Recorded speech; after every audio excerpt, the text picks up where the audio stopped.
All right. Well, welcome, all of you, some new faces to Death Overdraft Happy Hour.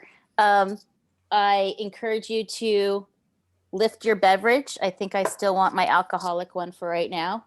To get started, I encourage you to lift your liquid of choice for a quick cheers and make eye contact. Yes, great. Um,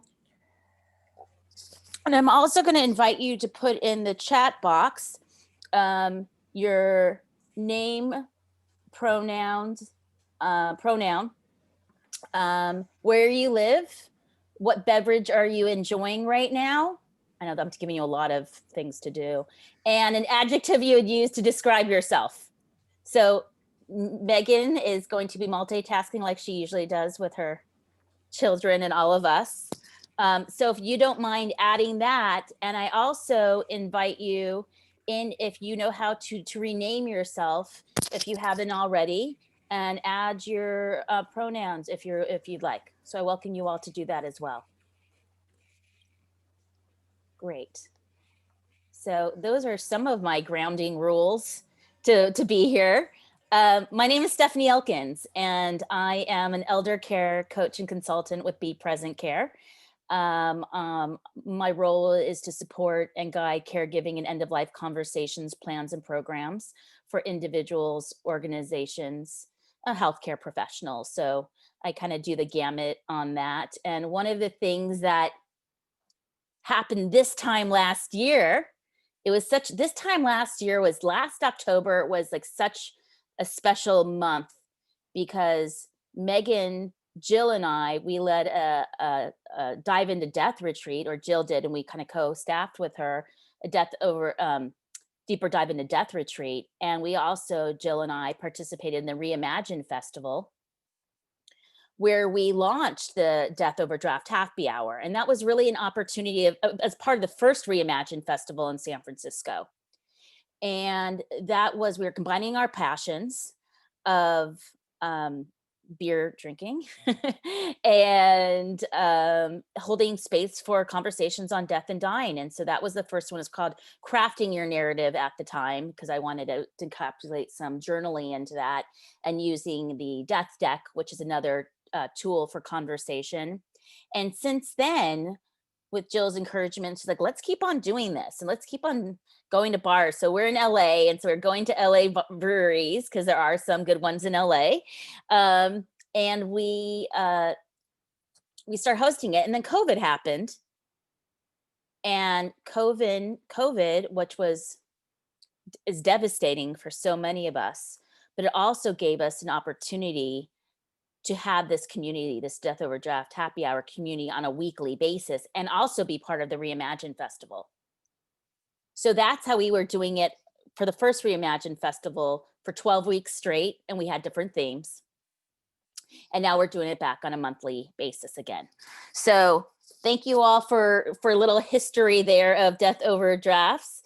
And Jill and Megan, they've been here with me, and we're part of kind of a dive into death community. So some of you might have heard about this because there's a collaboration of us with Megan, Jill, Rocio, and Amber, that we take all the information that's here, and we also put it on the dive into death, and Megan put that in there. So there's a collection of some of these other resources. So all the resources that Oliver is going to be reviewing tonight, because some of them are so good, that there's a space where that lives. And we also have a video of this on YouTube. We have we have a lot of acronyms. TDI, Thank Death It's Friday. That's one of our other things, but we'll give you, make sure you have all that information. So I'm going to take a pause right now, and I'm going to see who's with us. And then I'll go a little, I want to, because I'm going to just kind of go around the chat box and see who's with us today. So once again, we're just inviting everybody to do their name, their pronouns, what beverage are they drinking, where they're located, and a word, an adjective to describe themselves. So we have Jill, she's in Los Angeles. Michelada for the Dodgers game. Oh yes, we have the Dodger game. So Mike, we know you're not watching the Dodger game because you're in Washington, but Jill and maybe some others are watching the Dodger game here. That's a very pink michelada, but oh, maybe the tomato juice. Do you guys like micheladas? I'm like, okay. Oliver seltzer with lemon and rose water. That's so refreshing, from Cincinnati, Ohio. Megan, Burlington, Vermont, seltzer tonight. Okay. Yes, sleepy. Okay. You've Terry in Minneapolis. Oh, I love Stiegel grapefruit radler. That is the most refreshing. I make, even in cold winter weather like that you're dealing with now, that always refreshing. So it's like a sparkling, seltzer with a little kick to it. Dana in Seattle, whiskey and warm. That's your adjective. Alexandra, wine in Toronto. We always get some Canadians in the house, so thank you for being here with us. Yeah. We have Cole is in Kentucky. Hot dark chocolate. 2-day fast, bright, maybe green, hot. Yeah, for in terms of your words to describe yourself, right? Green or bright. Yes, beautiful. Betsy Spooky is in North Chicago, missing LA. We miss you too here. Americana, she has her coffee in the house, but they're usually really big. Can I see her? Do you have a big chug? Yes, like that's her Americana. And she's in Chicago. Like, let's see here. Hafitha is in the islands in Washington, and she's curious, and she says cab. Yes. Carry carbonated water, rushed. Well, hopefully this will take some moments here. Michael, Seattle, water, techie. Oh, great, techie. All right. Greg, Manhattan, vodka and lime, and Twana. I think I'm saying that night. Kala water, authentic. Oh, I love everybody in the house in our happy hour today. So thank you all for being here. One of the things that I love about, as many of you have probably found us, it's through the Reimagine event festival.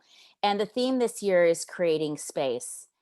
And one of the things that they really, which was beautiful for me, is that the focus was on kind of this, the Jedi theme of Jedi, justice, equity, diversity, and inclusion. And they actually have an amazing training workshop that I participated in, that anybody can, it's recorded and watched. And so it was really an opportunity for me to focus on having this death over draft happy hour space and really be reflective of, as many of us are professionals or interested in working in this space, how our identities are formed, who do we work with, who's our audience, and just be really inclusionary. And so that's about the Reimagine. And I just want to read to you really quickly their goals. And maybe, Megan, if you can put this in the back, in the box, that would be great. And maybe, Jill, do you want to go ahead and read the first one?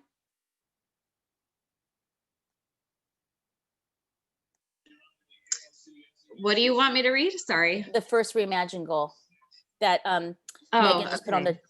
Okay, number 1, educate and empower all Reimagine collaborators around how to create spaces that account for justice, equality, diversity, and inclusion. Okay, so it sounds like they just, a team effort, like a team. Yeah. Oh, yeah. So, and the second goal is uplift the voices of Black, Indigenous, and people of color, BIPOC in our community. And Megan, you want to go ahead and read the third? Oh, we can't hear you.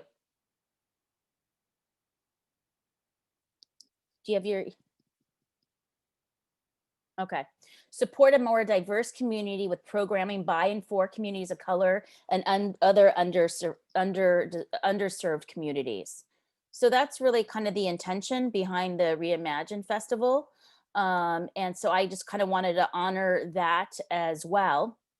So that's kind of part of just the backdrop of what I want to bring in back, and going back to some of the words of being authentic and kind of learning and being a lifelong learner, and having colleagues and professionals in the space that if I'm to learn and be engaged and empowered.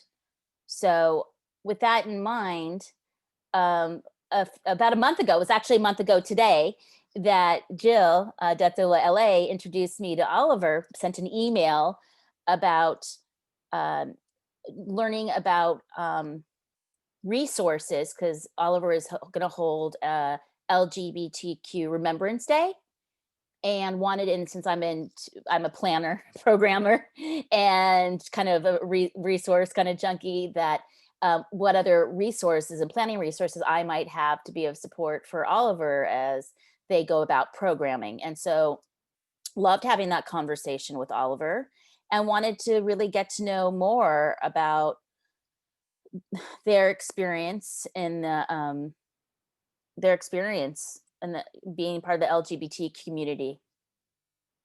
So that's kind of, oh yeah, I'm off mute. Yeah, Trans Day of Remembrance is on November 20th.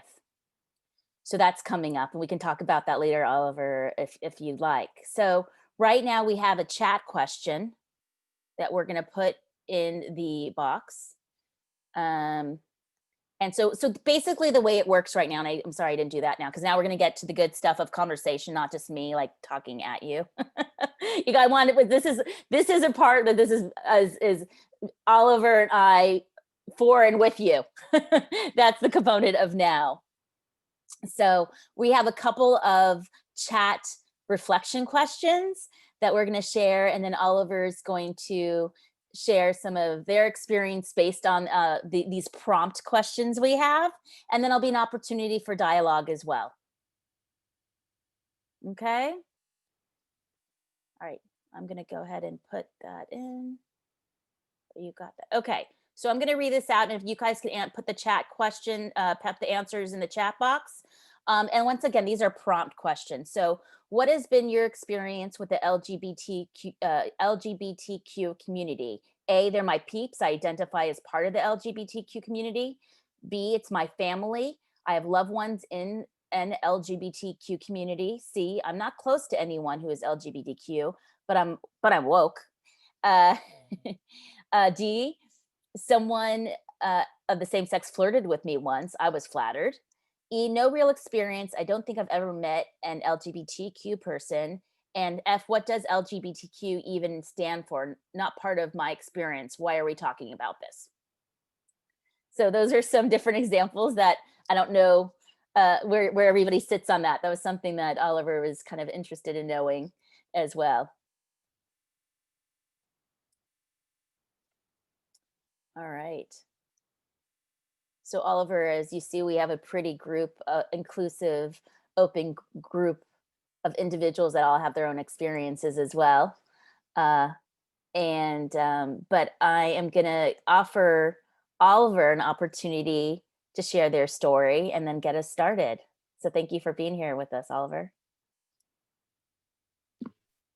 Sure. Thanks for having me. And yeah, it's cool, exciting to see that we're all kind of in the same boat here. Or I guess I'm not really sure where to start then. No, What do you? I think we all have our stories, so I think people can understand where it started for you, and kind of going on, how did you get to this space from your own experiences of being part of this Okay. death and dying community. But yeah. Well, I guess as far as like, being under that LGBTQ queer umbrella, uh, your gender identity versus your sexuality, like they're really two separate things, but they can't really exist without each other. So my story kind of has like there's sort of two different paths. As far as my sexuality, I can go back to in seventh grade. I had one friend in the world who suddenly ghosted me because, well, I didn't know why. Later, another classmate informed me that she was afraid that there were rumors going around that we were lesbians, and decided that she couldn't associate with me anymore. Fairly certain that that wasn't actually the case. I know her older brother was very homophobic and was like planting seeds in her head. But I had never really even considered having a sexuality at all. I didn't really know, like at that point in my life, I wasn't thinking about interacting with other people in that way. So my very first introduction to the idea of having asexuality was being gay is bad and it makes people abandon you. So the next, for some reason, I don't even know why this happened, but my mom sometime in high school was driving me home from school or something, and totally out of the blue, random, brought up that some friends of the family had a really, really hard time when their daughter came out as gay. And she said, I still don't know to this day if this was just a language issue, my like a language barrier. My mom is deaf, and sign language and English don't directly translate. But she said, it will be very hard on us when we find out about you. And so even though I had no idea who I was at that point, it was just this other reinforcement of that's bad, don't go there. And I remember thinking to myself, I'm never telling them, I'm going to wait until they're dead. And so I basically just had this internalized fear shoved down everything until like my senior year of college. And at that point, I started, like, I used National Coming Out Day as like a hesitant, testing the waters, like started telling people before I was even out to myself, hey, I think I might not be straight. And then things just kind of went from there as far as sexuality. My gender identity,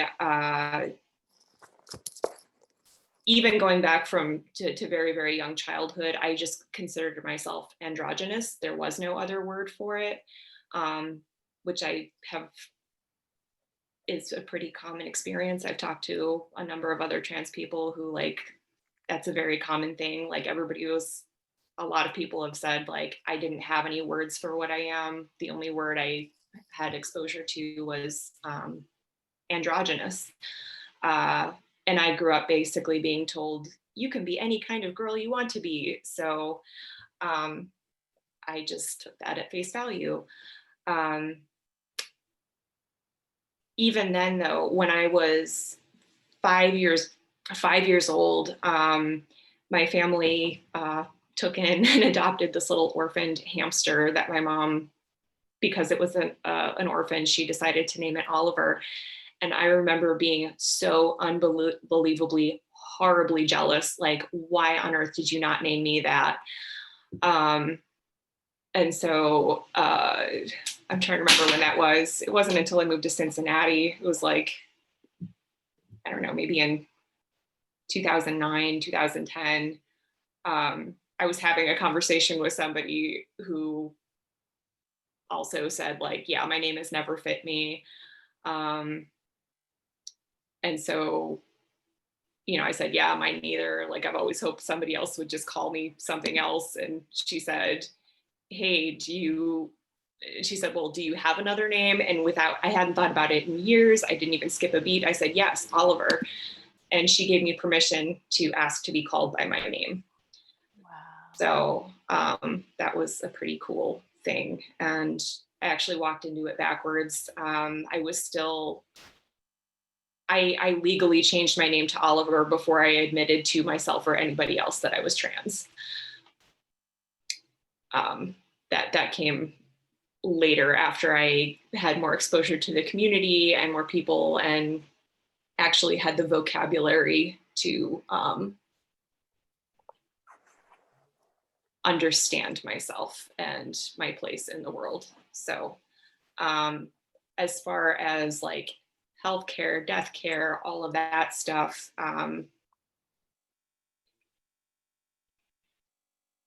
I have experienced many times, like in the healthcare industry, like interacting with different healthcare professionals, um, either total ignorance or just a lack of um, willingness to learn and work with me. And it's a really atrocious experience that, you know, being in that environment is not great anyways, and then just like adding on extra layers of stuff is never good. um, uh, 3 years ago I was diagnosed with a severe autoimmune bleeding disorder, and that was kind of my first um, really changed the way how I thought about my mortality, and realizing like the importance of having those early conversations, planning ahead, knowing, you know, finding practitioners that you can work with who are going to respect you as a human being and respect your identity and who you are. And so that's kind of why I'm here. That event that's coming up, Transgender Day of Remembrance, I was thinking that would be a really good opportunity to broach the subject, and talk specifically with the trans community about how important it is to have these conversations early, plan ahead, because, you know, life happens, death happens. It's not always, I mean, you can't always plan for it. Like it can happen whenever. So, um, uh, when shit happens like this, it's good to have already had those conversations and be prepared. So, Thank you for sharing. yep. Thank you for sharing some of your story, and it just the vulnerability in doing this. So I appreciate and value your sharing your experiences with us. And I think once again, like that permission, wow, when you're giving permission to, you know, give the name that felt right for you. Yeah, Yeah, it's pretty that's cool. another one that has been pretty common, that I've heard Mhm. that story a number of times. Like, you know, people might be struggling internally and then suddenly get permission essentially from outside to say like, you know, it's okay to be you. um, and that's very empowering. And Yeah, great. Well, we have yeah, so people are thankful that you're sharing. So so there's a little a lot of background on Oliver. We have another chat question for you. These definitely were chat questions that was important that Oliver and I kind of designed and developed together. Because that's part of the whole experience, is like, let's just do this together, of comfort and learning, making sure that they're comfortable and everything. So Megan, do you want to put in the second question we have? Okay. Have you shared your pronouns before? So this, Oliver, we did shift this a little bit. As I say that, we shifted this one before. A, yes, this is my normal practice. B, no, have not really considered. C, sometimes. D, today was my first time. Or E, other.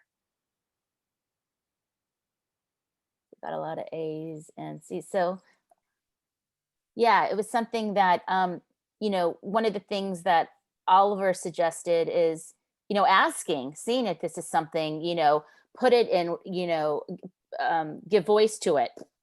And what was your comfortability with that? And like, and I know for Oliver, when sharing that with me, what a big welcome, right? That is. So do you want to share a little bit, not so much about, pronouns or what it is, the identity of. as far as, you know, since we're talking about creating inclusive environments and focusing on equity, this is a really good way to do that, especially, if you're a practitioner, if you're somebody who's specifically trying to serve other people and create um, uh, positive connections. Um, Stating your own pronouns is kind of an equalizer. It's, instead of just asking the other person, oh, what are your pronouns? You're putting yourself on the same level rather than othering somebody else, um, by asking. Also, stating it yourself. Um, I've been thinking about this a lot since then, but like, there's some people who, you really can't tell you can't tell just by looking somebody and make assumptions about what they want to be called or how they identify. And, there are people who, if you just ask them, oh, what are your pronouns? Like they might think like, oh shit, you clocked me. Like, like they're trying not to be seen, they don't want to be read as trans. And so like, it makes it more of a deal to, just, uh, Well, you're actually saying to me that it's even a different, how you ask the question has even shifted over a little bit of time, right? Like, can yeah. you go over that? Even just a few years ago or, not that long ago, people would say, oh, what are your preferred pronouns? And that's changed. Like people don't even, they're like, no, no, no, don't say preferred, because that's giving people an out, giving them an option, saying like, well, this is what you prefer to be called, but I'm going to call you this instead. Just say like, no, these are my pronouns. And also like within the LGBT community in terms of identity, you're saying, pronouns are just one aspect of the LGBTQ community and how it's related in terms of the diversity within there as well. So I thought that was kind of interesting. Do you? Um, Sorry, say that again. I was Oh, like, well, I think the idea of the pronouns are kind of, it doesn't represent, not every, represents everybody. It's because you have the LGBTQ community, not everybody. It's I guess it's part of the gender and identity are two different aspects. yes, we were talking about, yeah, that, well, the pronouns are applicable to everybody, but like when you're talking about, you know, trans versus sexuality issues, Yes. it's a separate, yeah.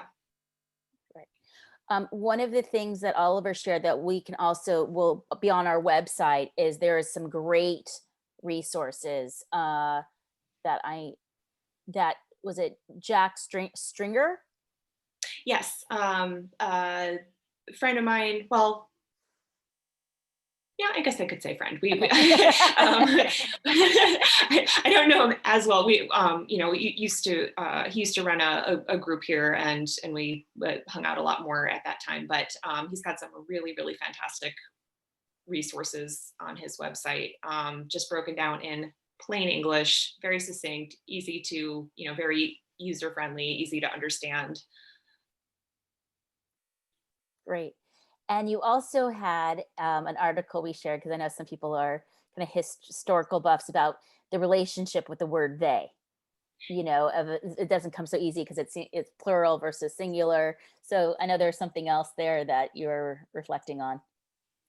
It was actually pretty interesting when I first was exposed to the idea of singular they as, like a gender neutral pronoun.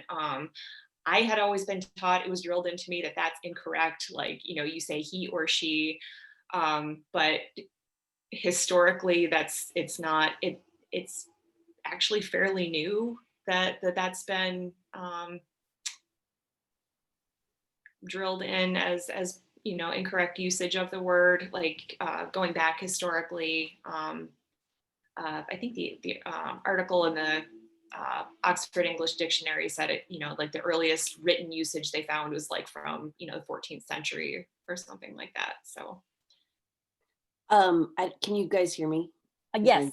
Okay, great. So I recently moved and to a new area, and I've been studying the Abenaki language. That's the native people of this land. And one of the things that I noticed is that the he and she is not really used. Everything is they, everything is neutral, everything is that person over there. And then you might say that person, that woman. But even so, it's like a secondary clarifier. And it was an interesting way to think like, man, the things that we think are so set in stone are really not. Like all of this is fluid. We're all learning. I thought that was pretty cool. Absolutely. That's very cool. Could you type in the name of that language? So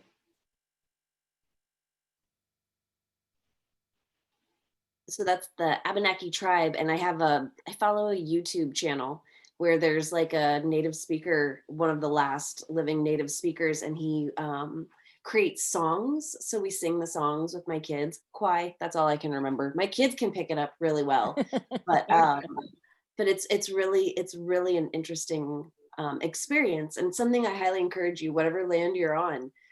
There are YouTube creators who are out there sharing their language, and just like learning any new language. I know Cole is working on Spanish right now. I think anytime you learn a new language, your brain is learning how to approach concepts from a new direction.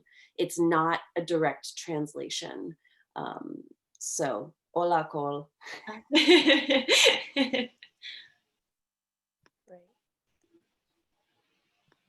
So I'm going to put in, these are just some of the, I'm just going to put in these are some of the worksheets that we're going to, that I just put in the chat box that will be on the, our website, To Dive Into Death website. All right, so we have chat reflection number 3. I got it, Megan. Okay. How many of these statements apply to you? A, I do not have to admit aspects of my childhood when talking about myself. B, I shop for clothes without fear of being mocked or questioned. C, I am not the target of sexual fetish. D, it is reasonably easy for me to find the kind of identity to date or who dates me. E, other. Yourself, yeah, cool. Thank you for that reflection. So this, once again, these are all, how many of these statements apply to you or not, but I think they're very reflective.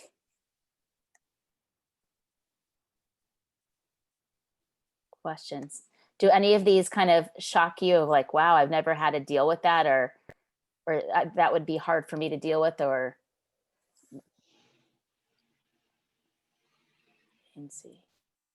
Yeah, that's really interesting, especially the part about omitting components of your childhood, right? Like to not direct the conversation in a different way. I have a son and a daughter, and it's easy for me to say, oh, you're my favorite son, you're my favorite daughter.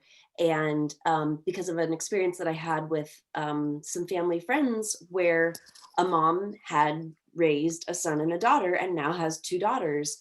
And I said, I need to get out of the habit of referring to them by these gendered words, even though I can't say you're my favorite kid, right? So now I say you're my favorite Lucy and you're my favorite Arlo. And it's a way to say whoever you are and whatever you grow up to be, you're my favorite, but not hone in on that. And it was really easy to buy gender neutral clothes and buy everything in green and beige when they were little babies. But this is a way that was easy. Getting myself out of the habit of calling them little boy and little girl is it's a bigger challenge, but and it may not be relevant at all, but it's a good practice, I think, to get my head in a different space as a parent. That reminds me of another thing that I was talking about with Stephanie is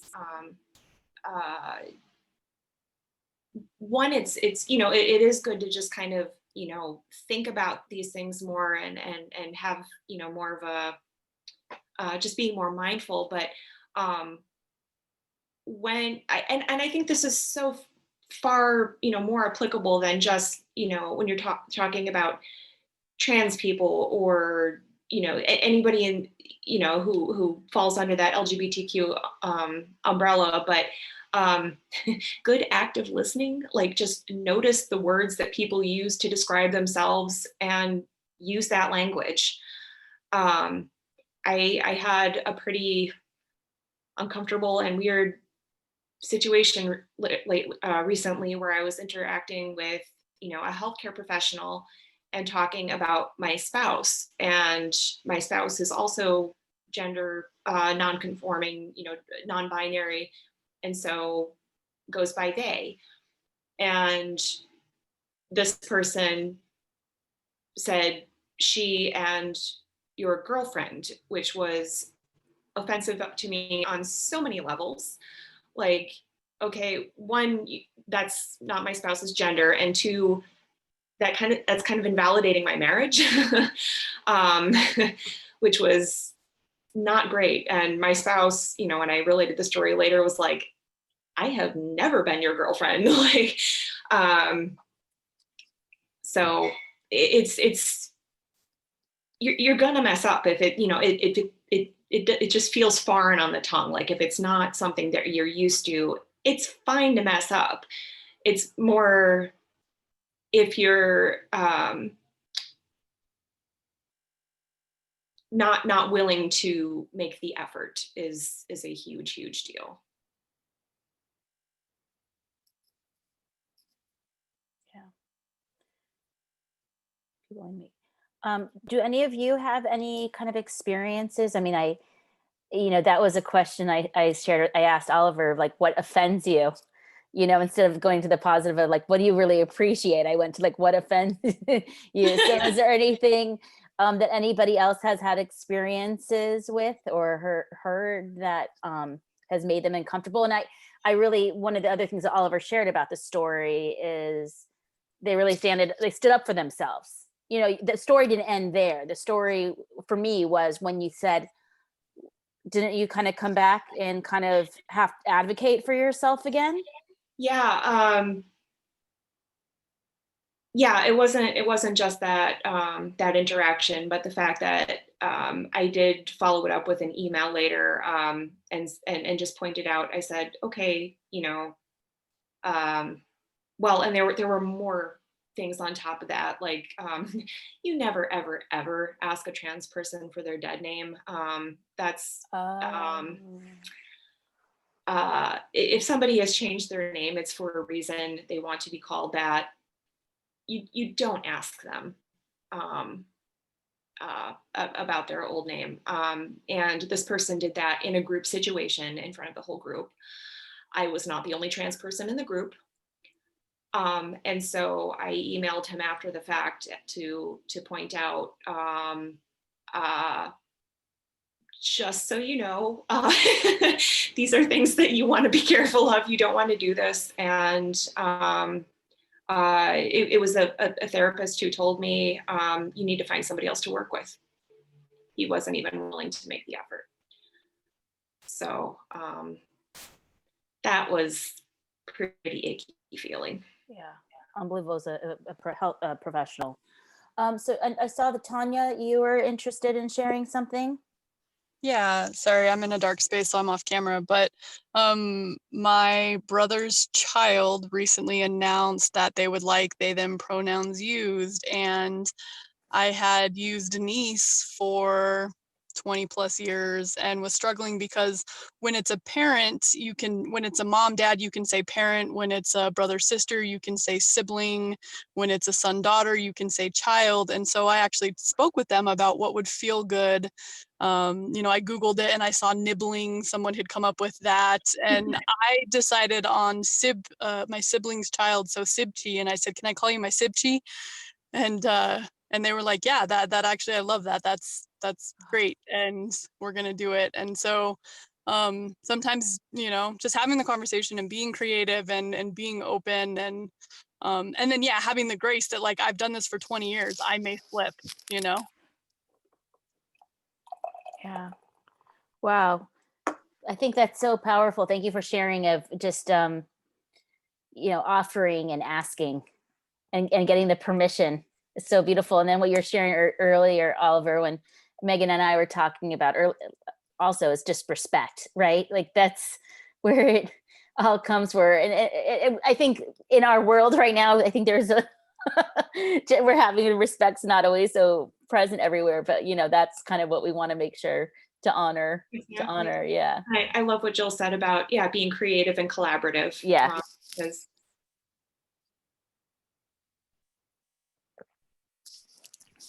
And I love what Tanya said about having the grace to know that you're going to try and you're going to slip and you're going to correct yourself. And that's not an opportunity to beat yourself up or, flog yourself publicly. It's all about making that effort. And I was talking to Steph in preparation for tonight about how one of my first experiences with a gender nonconforming individual, I was in a group, we were standing around in a circle, and I was like, well, I'm just going to avoid every possible pronoun. And so I was speaking in like what sounded, I mean, it must be so obvious, but what was like very stilted language. And then one person slipped and called this person by a gendered pronoun and then just quickly corrected themselves and kept going. And I saw this person like stand up a little straighter and just have like a smile and just, I realized, oh my God, making the effort is showing love and it's showing respect, and nobody expects anybody to be perfect. And it was the way that there was grace on both sides, right? Like the person caught themselves, corrected, and just kept moving because that's not the biggest part of the deal. And I thought that was, it gave me a lot of courage to continue forward and trying that. that's awesome. Yeah. It was very cool. It was very cool. It was like one of those moments that like gets lodged right up in your brain. And I'm like, I will remember that smile and I will know that it's worth trying and it's not worth avoiding. Ooh, Cole has a question. I didn't want to like interrupt at the wrong time, but Oliver, I have a question that maybe you can answer, or other people. So I often think about, I work with a very diverse group of humans, and I try to avoid using the phrase gender non-conforming, because to me, you are like, you're not non-conform, like you are your gender, like it's a thing. And so I try to avoid that phrasing, period, and instead describe things a different way. Is that something that the community discusses? Is there like guidance around that phrasing, or am I just getting too into it? I think that's fantastic. I've heard, I think it's the same as any group. Like people are going to latch on to different words that feel right and feel good to them. And there's also evolution of it.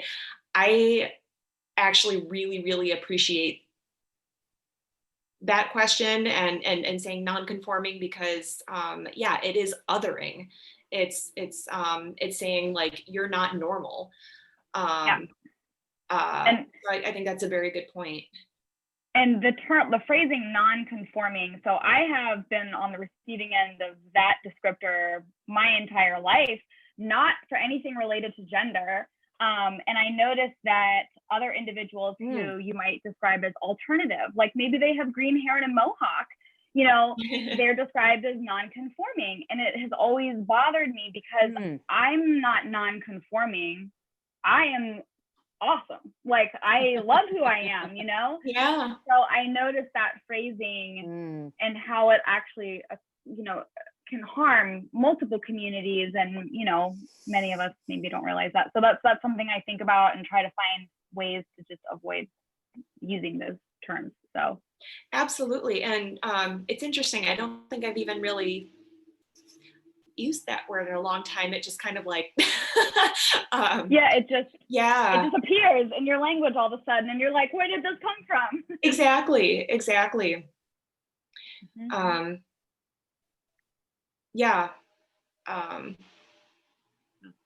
Wow, my brain just like went like shot off into a million different directions. So Thank you for the space to bring that up. absolutely. Thank you so much for bringing that up. That's, yeah.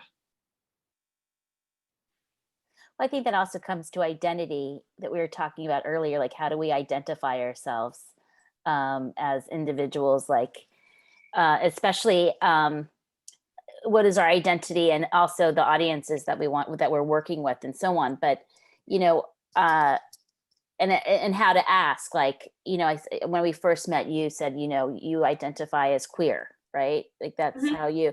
And so sometimes I just don't know what words, maybe we don't even need to ask, or it's not important, but that you just don't know what, like you said earlier, how somebody's gonna, you know, how do they want to be introduced? So what would be the proper way to, like, if it's appropriate to ask? Is there a way, like, or it's for people to share?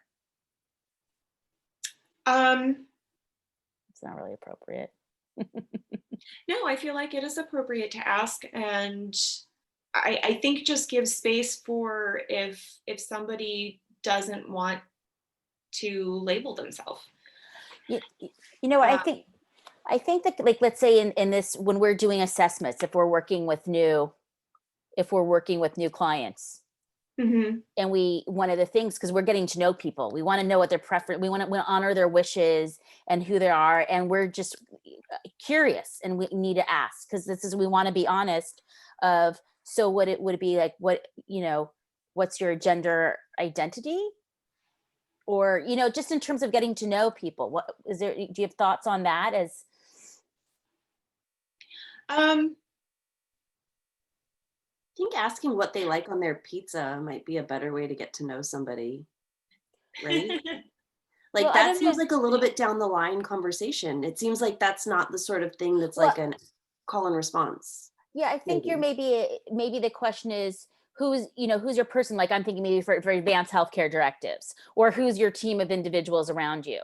So if I'm reflecting here right now, it really doesn't matter, because it's like, who are the important people in your life that you want to honor, that you want to have around, that's your family of choice, or whoever is important. So just to answer my own question there, it really doesn't need to come up, because it's in relationship to people that are important to you, that are going to speak for you.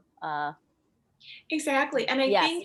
I think really just starting with the pronouns question, making it more like an equal, like this, these are Okay. my pronouns. What are your pronouns? Is a good place to start. And then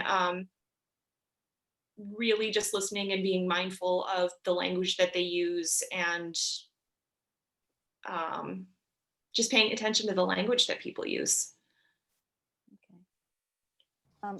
Alexandra had I a think question. also there's something about trying to identify in some cases when people may have conflict in their family around some of the language that's being used. And, I was in a particular situation where, again, I'm not doing what you do. I've been more sort of on the other side of this experience, but, you know, uh, where a patient doesn't, like, family does not want to identify that person as gay, even.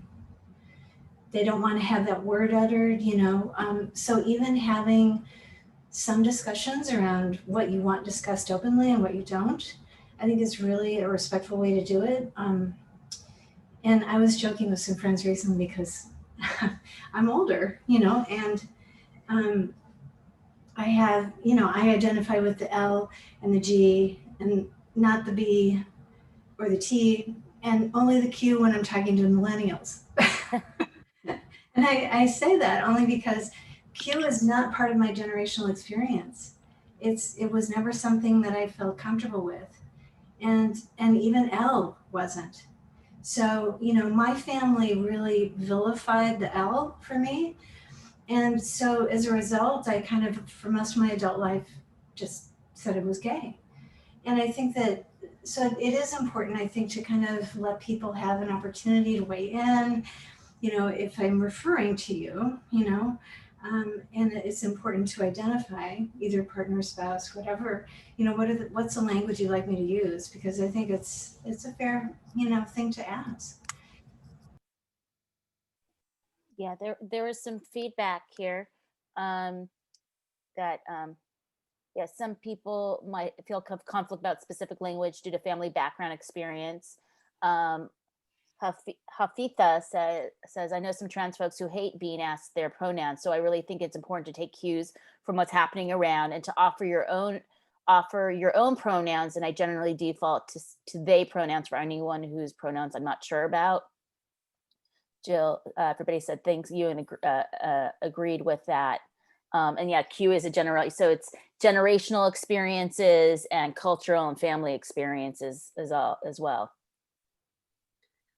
I'd love to share about a story of a friend of mine who just moved from Southern California to Texas, and she's an educator, and she's always had her pronouns on her Zoom, right? And she moved to Texas, and she jumped on like a mom's group, like a PTA group, and not surprisingly, she was the only person that had her pronouns on there. And she said she felt really uncomfortable at first because she thought, uh-oh, I'm calling myself out as being this like California liberal, and nobody said anything about it. But over the course of the next 2 weeks, 3 different people that had been on that call just said, why do you have those on there? Are you trans? And she said, I'm not, but I do a lot of work with people who are trans. And by offering up my own information, it opens up that conversation. And it was a great way for her to have the experience of feeling questioned and othered, right? And like to sit with that, and then B, to have a door open for conversations amongst other people, because she said that she was really she felt honored that people were accepting her as a new person and just asking, are you trans? And that she was able to say, no, I'm not. And it's not a bad thing. Like, it's not a thing that needs to be denied or pushed aside. And she was able to really create an identity as somebody who was very open, Michael, in that PTA group, and really start some of those conversations. Yeah. I had another kind of interesting experience recently where there was a young man that I work with who actually was kind of calling people out about coming out day. And he said, I wasn't ready to come out when people started asking me that question. They made an assumption about him when he was quite young, and he wasn't comfortable, he wasn't ready. So I think that's the other thing to remember, is that someone, and another woman I work with actually has been working with someone who has not chosen pronouns and does not want to, and has not done that in the office. And so, I think people around them, even though I'm using that right now as sort of a placeholder, but really are not sure how to operate too. So, but that's part of it too, is that, until someone is ready to assign something, to themselves, it's not always that we're all ready for that, and can't really speak to it. Absolutely. No, I think that goes back to, just taking your cues from that person.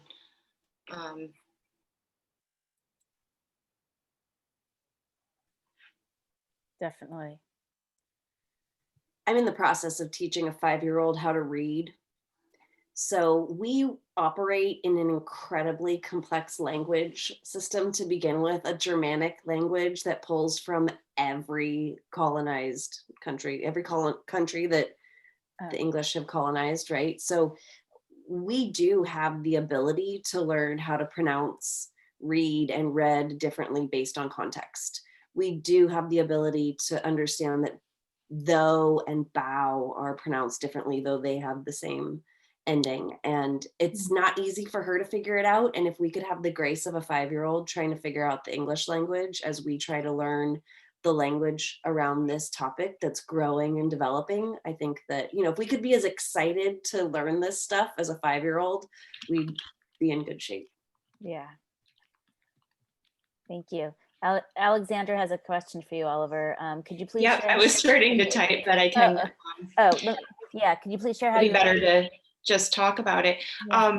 I'm still pretty new to this. Like, I'm just kind of getting into this, but so far, what I've been doing when trying to bring up this conversation and engage other people in my community is just starting off by sharing my own story and saying, hey, I had this scary medical thing happen, and it made me realize the importance of having this conversation early. And I've been really, really pleasantly surprised by how excited people are to just jump in and add their own stuff to that conversation. Like, they're like, wow, you know, that's a great idea. Like, we should be doing this, and good for you. This is such important work. So that's kind of what I've been doing so far. Is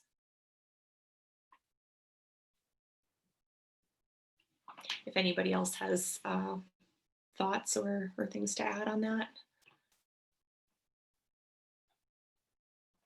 Alexandra, is there anything that's kind of come up that kind of has given you pause to kind of ask, or have you had any certain experiences so far? I'm pretty new to this as well, so I'm just navigating the field. A lot of my work involves people with alternative religions. I'm basically a doula for people at the end of life, for people who have alternative beliefs, because that's a chronically underserved population. And their wishes are often neglected. So that's a lot of my work. And a lot of my population also happens to identify as trans or bi, or identify as bi, but all sorts of different things. And I'm just trying to figure out the best way to kind of reach out to these people and make sure that they have a plan in place so that their wishes are honored when they die, or in their process of dying, or whatever they want to have happen. I work with an awful lot of atheists too, so it's really weird. You know, I want to kind of end on that question to all of us, because I think there's certain words that Oliver and we have shared of just holding, like listening. I just was like, with Oliver was sharing, like, just, you know, listening, or respect, or being creative and compassion, are just certain things to kind of you know, that those are some of the things that just show up. That sounds like you're already, just by saying, this is who I want to be of service. This is your calling. You know, the doula work is a calling in itself. And I'm picking like an atheist group too at times, so that's really fun, because atheists still deserve a good death, and that's part of my crusade. Is that even if you have no beliefs, you still deserve a good death. Yeah. Whatever that's going to look like for you. Definitely. Absolutely. Yeah. Listening, respect, creative compassion, starting with communication, and then get it on paper.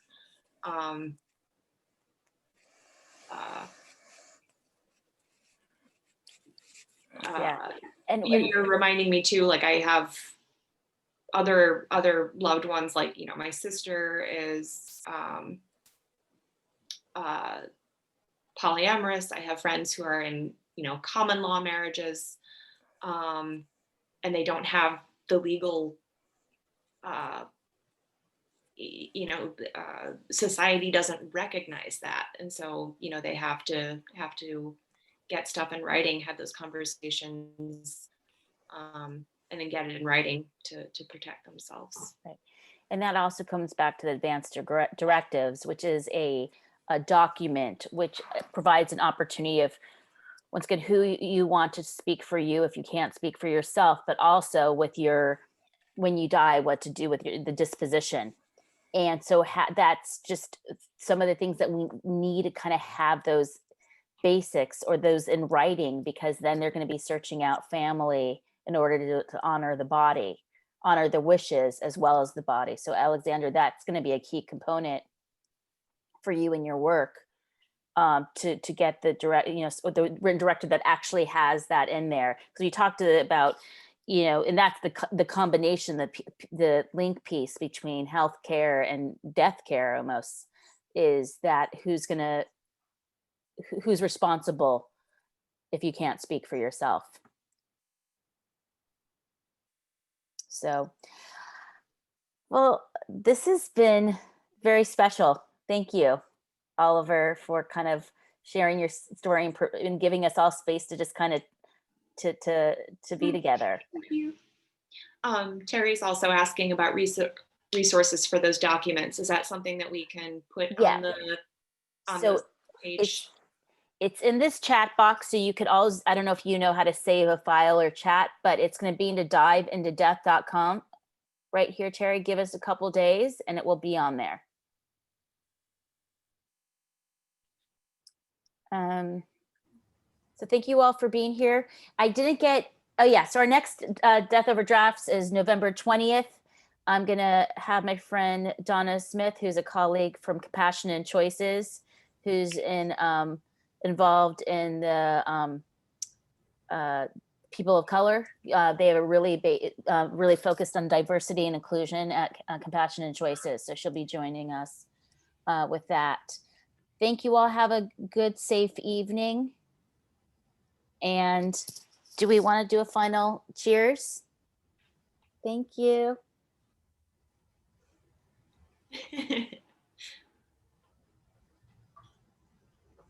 All right. I'm going to turn record off.